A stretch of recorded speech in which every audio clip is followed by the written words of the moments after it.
An old father was on his knees, scrubbing the floor like a servant, and his son, a millionaire tech CEO, stood frozen in shock. But that was only the beginning. As he dug deeper, he uncovered something far more sinister. His stepmother hadn't just stolen their home. She was the mastermind behind a web of fraud that controlled the entire town. Forged documents, vanished loans, bribed officials. And this time, he didn't come back just to save his father. He came back to burn her empire to the ground. Please subscribe and write in the comments where you're watching us from. Malik Davenport adjusted the cuffs of his tailored suit as he stood at the floor-to-ceiling window of his house. The skyline stretched out before him, a testament to his achievements. At just 32, he had built one of the most successful tech companies in the world, defying expectations and breaking barriers in an industry where very few people who looked like him reached the top. His phone buzzed on the marble countertop behind him, pulling him from his thoughts.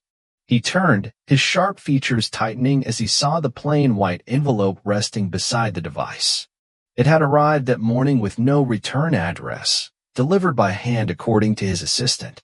The handwriting on the front, his name, Malik Davenport, in bold, uneven letters, was unfamiliar.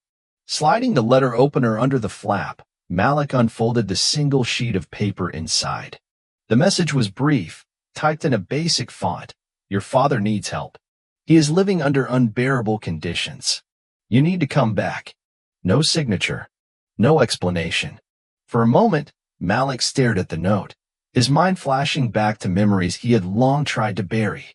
His father, Harold Davenport, had once been a strong, proud man who had taught him the value of hard work and integrity. But that was before his mother passed away, before their family unraveled, before Vivian entered their lives. Vivian. Even her name left a bitter taste in his mouth. Malik remembered the cold, calculating woman who had married his grieving father and slowly taken control of their lives. Her disdain for Malik had always been thinly veiled, sharp words and cutting looks meant to remind him of his place. When his mother had died, Malik had hoped his father would find strength in their bond. But instead, Harold had retreated into himself, leaving Vivian to dominate the household. Malik had left home at 19, vowing never to return. He built his life far from the small southern town where he'd grown up, pouring all his energy into proving to himself and to the world that he was more than the sum of his circumstances. But now, this letter had pulled him back. The next morning, Malik boarded a private jet, his thoughts heavy as the city gave way to clouds. He hadn't been back to his hometown in over a decade. The memories were too painful. The reminders of Vivian's cruelty too vivid. Yet he couldn't ignore the feeling in his gut that his father needed him. Hours later, the jet touched down at a regional airport. Malik stepped onto the tarmac, the warm southern air wrapping around him like an unwelcome embrace. He rented a car and began the drive to the house he had once called home. As he approached the outskirts of town, the signs of neglect were impossible to miss. The streets were cracked. The storefronts shuttered. The people he passed seemed to carry an air of quiet resignation.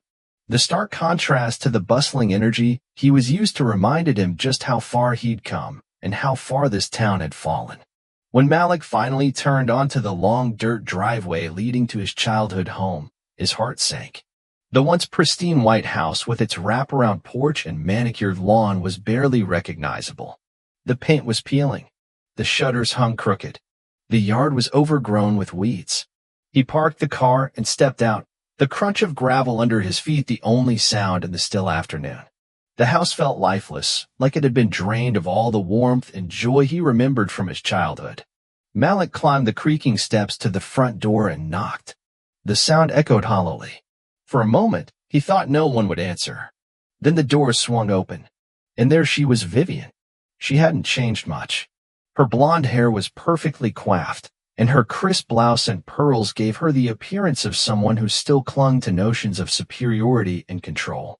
But her eyes, sharp and calculating, told a different story. "Well, look who's decided to grace us with his presence," she said, her southern drawl dripping with venom. Malik ignored the jab. "Where's my father?" Vivian smirked.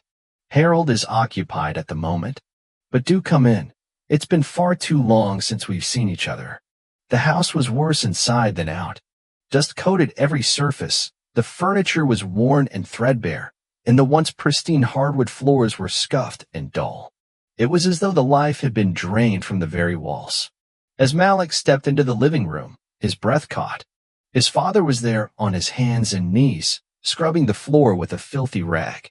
His shoulders were hunched, his once strong hands trembling as he worked. "Dad," Malik's voice cracked, but Harold didn't look up. Vivian's laugh rang out behind him. "Oh, don't mind him. He likes to keep himself busy, keeps the place livable." Malik turned to her, his hands clenched into fists. "What the hell is this?" Vivian raised an eyebrow, her expression cold. "This is life, Malik. Your father made his choices. He's a grown man." Malik dropped to his knees beside his father. "Dad, stop. You don't have to do this." Harold finally looked up, his eyes dull and glassy. "It's fine, son. I'm fine." But he wasn't.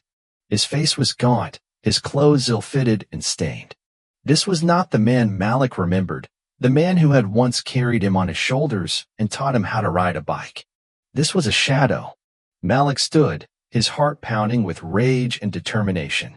He turned to Vivian. "This stops now." Her smirk faltered just for a moment. "You don't get to walk in here after all these years and start making demands. This is my house now. Your father knows his place." Malik stepped closer, his voice low and steady. "We'll see about that." As he left the house, guiding his father to the car, Malik knew one thing for certain. He wasn't leaving until he reclaimed what was rightfully his. The fight for his father and his family's legacy had just begun. Malik drove in silence, his father seated in the passenger seat beside him. The low hum of the car engine was the only sound between them as the small, desolate town faded into the background. Harold Davenport stared out the window, his expression unreadable, though the tension in his posture betrayed the weight of years of defeat. Malik glanced over, gripping the wheel tighter. The sight of his father, once a towering figure of strength in his eyes, reduced to a frail shadow of himself, burned in his chest. Vivian's smug face lingered in his mind, her sharp words echoing like a taunt. He had questions, so many questions, but he didn't want to overwhelm Harold. The man looked exhausted, as though every ounce of energy had been drained from him. Instead, Malik focused on the plan forming in his mind.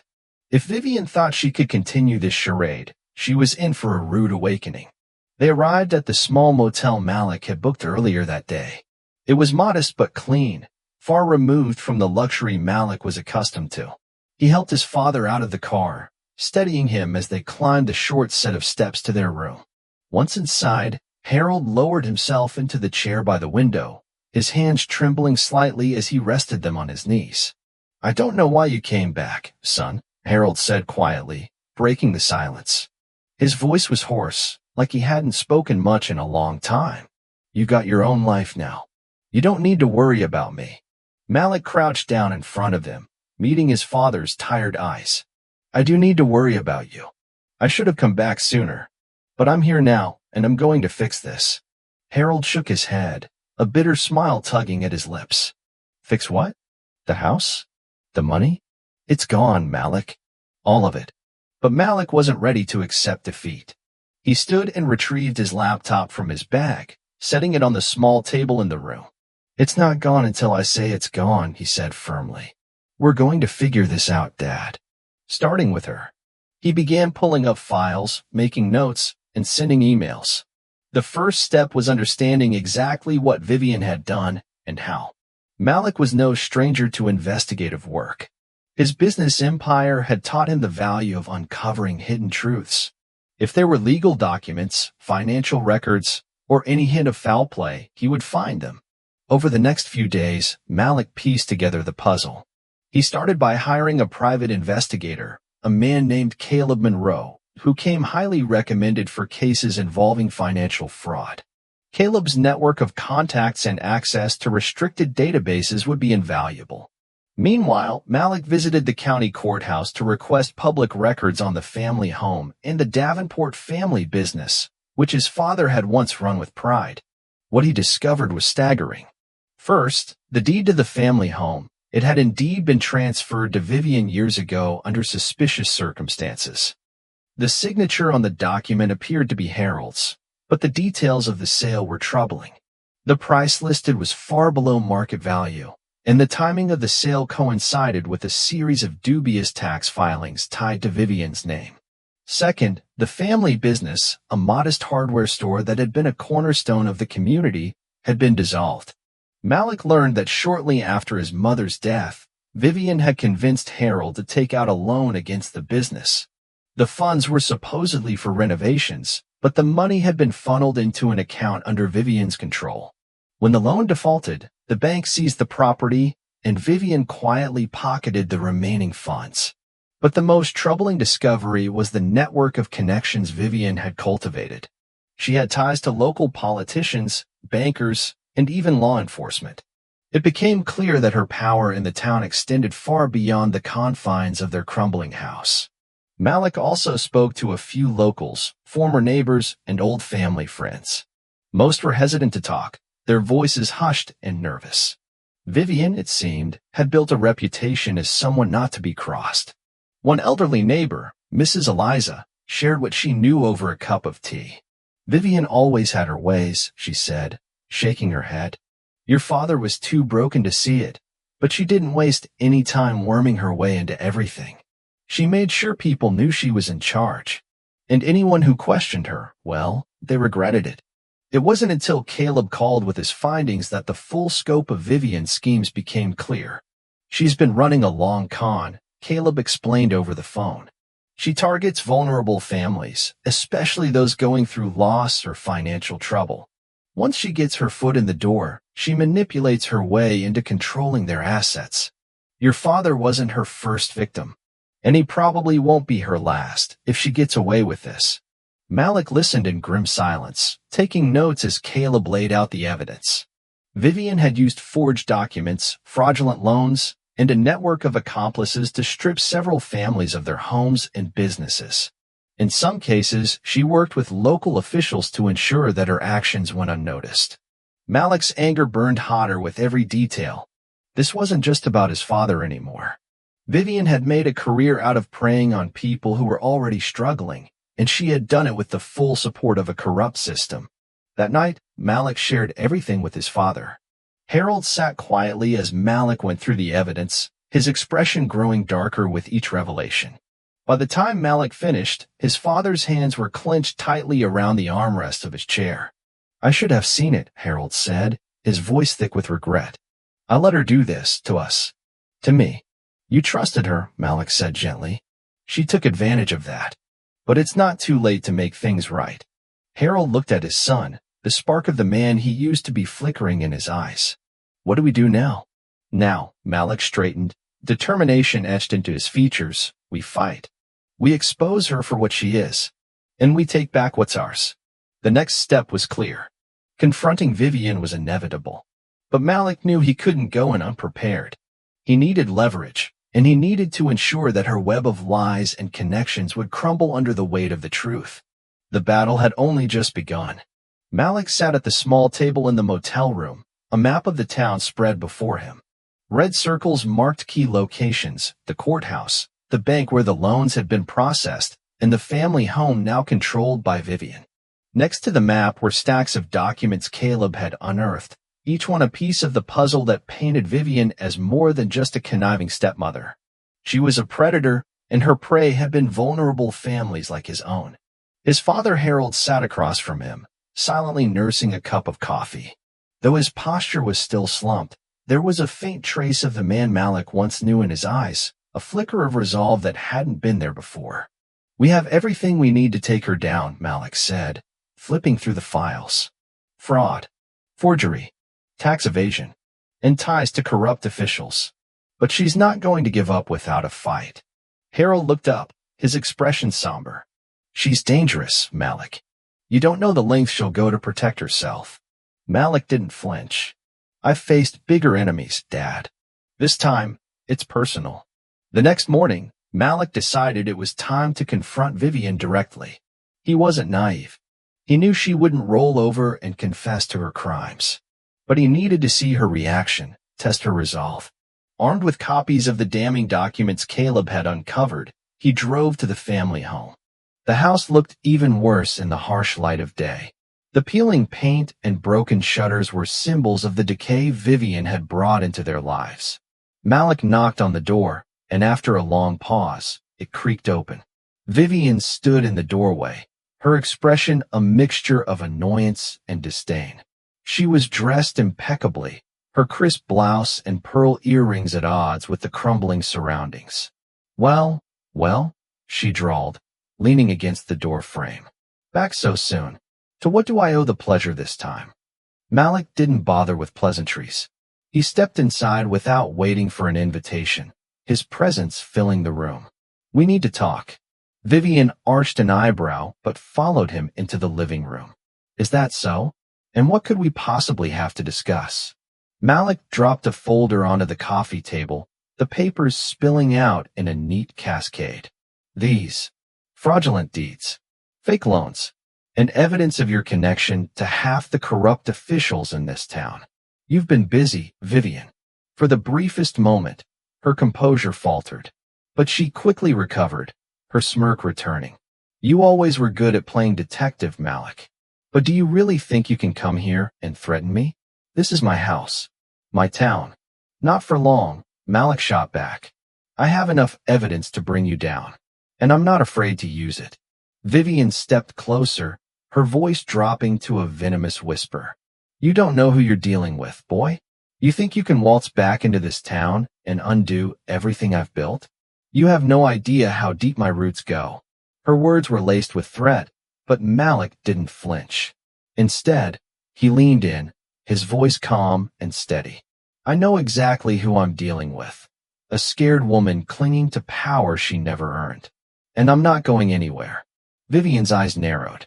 You're making a mistake. Malik met her gaze head-on. No, Vivian. The only mistake was letting you take control in the first place. That night, as Malik returned to the motel, the weight of the confrontation settled over him. He knew Vivian wouldn't take his threats lightly. Sure enough, trouble found him sooner than he expected. It started with a call from Kale. You've stirred the hornet's nest, Malik, Kale said. I've been hearing things. Vivian's reaching out to her contacts, and she's not happy. You need to watch your back. Malik's jaw tightened. Let her try? I'm ready. But even as he said the words, he couldn't shake the unease creeping into his gut.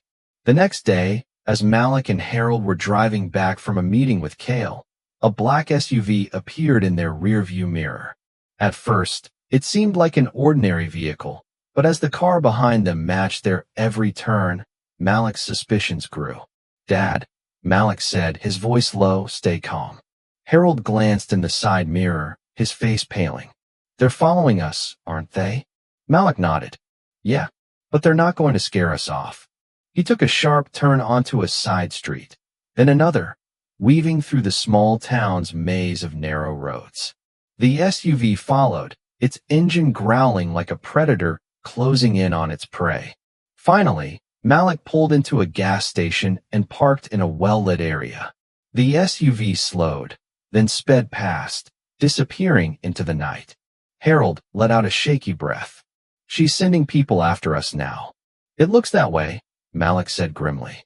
She's desperate. That means we're getting close. The pressure continued to mount. Vivian's allies in the town began to push back against Malik's efforts.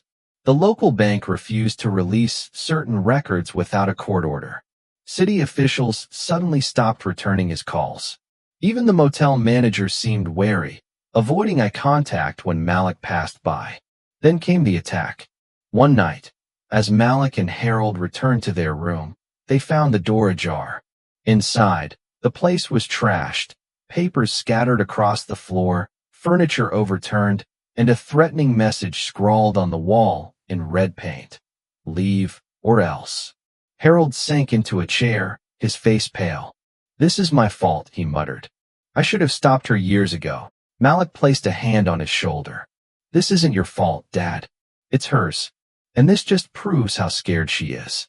She knows we're close. Despite the danger, Malik refused to back down. He filed a police report, though he doubted the local authorities would do much. Instead, he doubled down, working late into the night with Cale to solidify their case.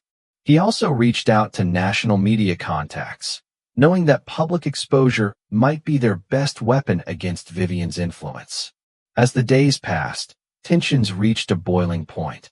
Vivian, sensing that her control was slipping, began to unravel.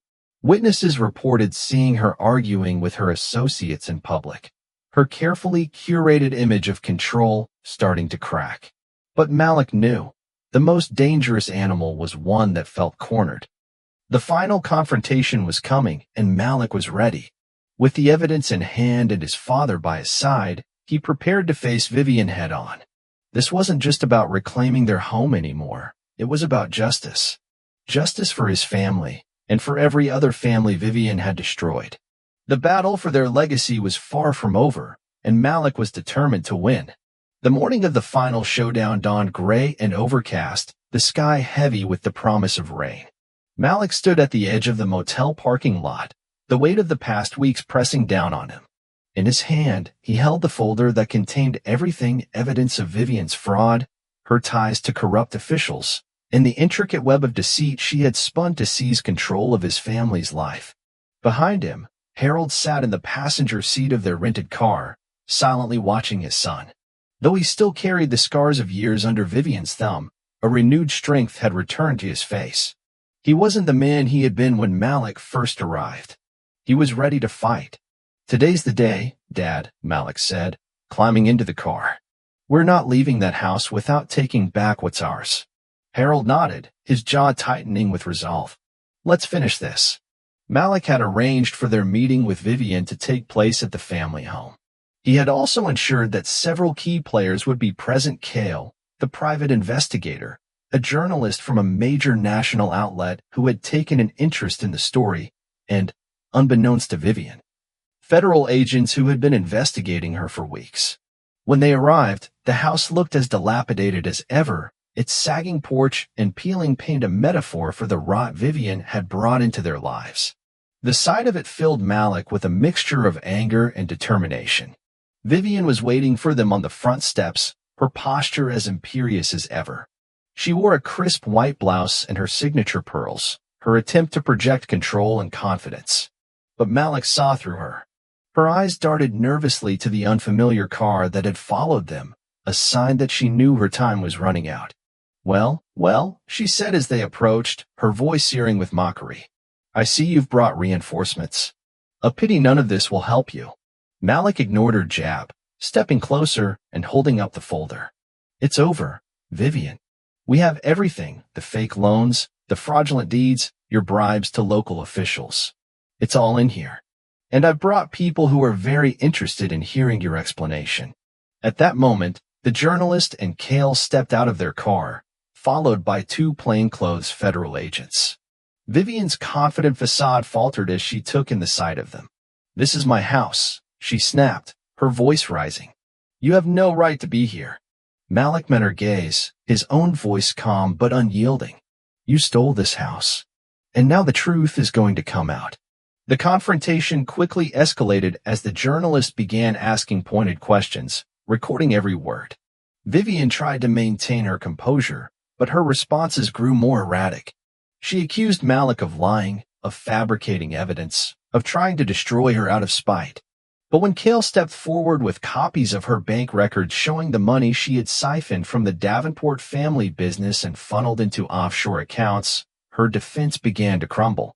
Then the federal agents revealed their hand.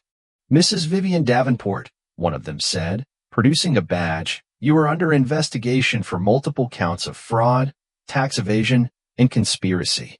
We suggest you cooperate." Vivian's face went pale, and for the first time, she looked genuinely frightened. She backed away, her hands trembling. You can't do this. This is my home." Malik took a step closer, his voice low and steady. "It's not your home. It never was. And now it's over." The agents escorted Vivian into their car, leaving the journalist to document the aftermath. As the car disappeared down the driveway, Malik turned to his father. "We did it," he said softly.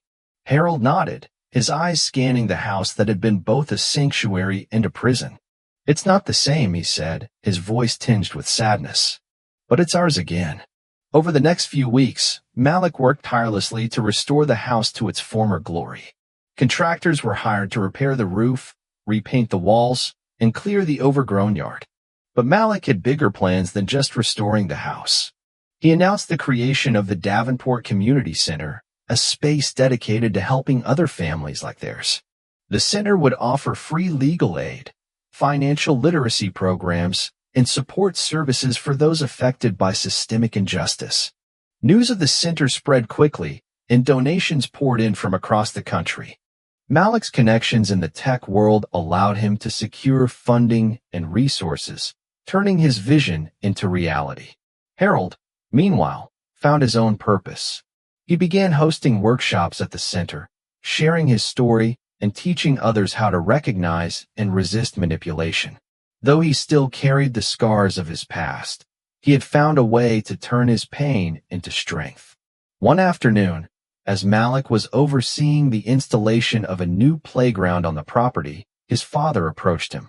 "You know," Harold said, his voice steady, "I never thought I'd see this place come back to life. But you made it happen." Malik smiled, looking out at the bustling activity on the grounds. "We made it happen, Dad. Together." Months later, the Davenport Community Center held its grand opening. Families from all over the region attended, drawn by the promise of hope and renewal. Malik stood on the newly rebuilt porch, addressing the crowd with his father by his side.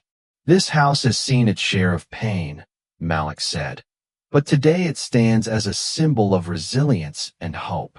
This is not just a place for my family. It's a place for everyone who has ever been told they don't belong, who has ever felt powerless. This is your home too." The crowd erupted in applause, and for the first time in years, Malik felt a sense of peace. The battle for the Davenport family home had been long and grueling, but it had given birth to something greater, a legacy of hope, justice, and community. Malik looked at his father, the man who had taught him the value of perseverance, and smiled. Together, they had reclaimed not just their home, but their future, and they weren't stopping there. Thank you for watching.